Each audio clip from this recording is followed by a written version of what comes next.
দুটি পৃথক ঘটনায় ব্যাপক চাঞ্চল্য ছড়িয়েছে মুর্শিদাবাদের ভারত বাংলাদেশ সীমান্তে।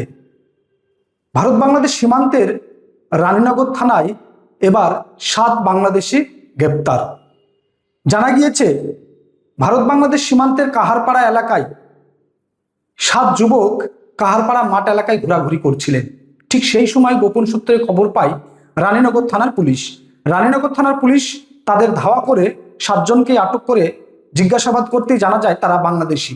এই বাংলাদেশি অনুপ্রবেশকারী তারা ভারতে কাঁটাতার পেরিয়ে ঢুকেছিল, আর তাদের উদ্দেশ্য ছিল ভিন রাজ্যে কেরালায় কাজ করতে যাওয়ার। যদিও এই ঘটনা ব্যর্থ করল রানীনগর থানার পুলিশ।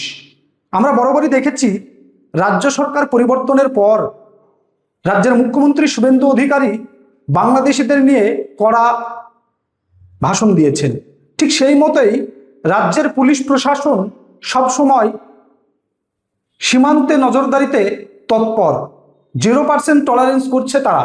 একই রকম ভাবেই তারা সীমান্তবর্তী এলাকায় নজরদারি চালাচ্ছে। আর সেই নজরদারিতেই খবর উঠে আসে রানীনগর থানার কাহারপাড়া এলাকায় 7 বাংলাদেশি অনুপ্রবেশকারী তারা ঘোরাঘুরি করছে, এবং অন্য কোনো ছক কষছিল কিনা তা জানতেই তাদেরকে আটক করে জিজ্ঞাসাবাদ করতে জানা যায় তারা বাংলাদেশি। তাদের গ্রেপ্তার করা হয়েছে এবং হোল্ডিং সেন্টারে পাঠানো হবে বলে পুলিশ সূত্রের খবর।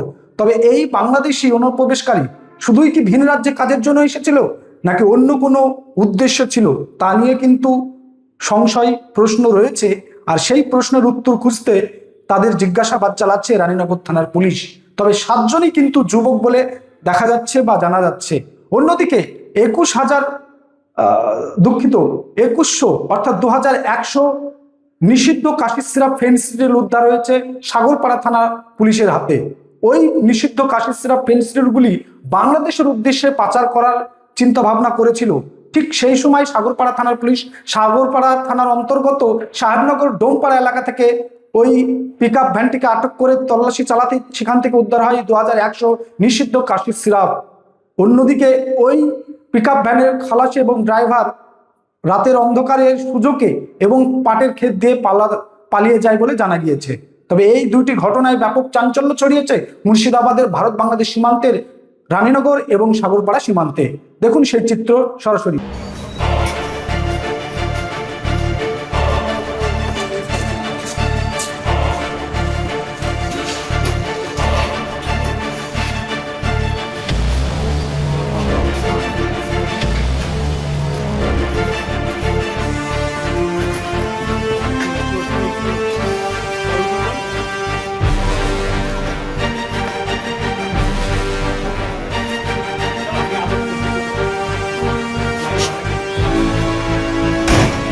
মুর্শিদাবাদের ডোমকল থেকে রাকিব ইসলাম, কলকাতা টিভি।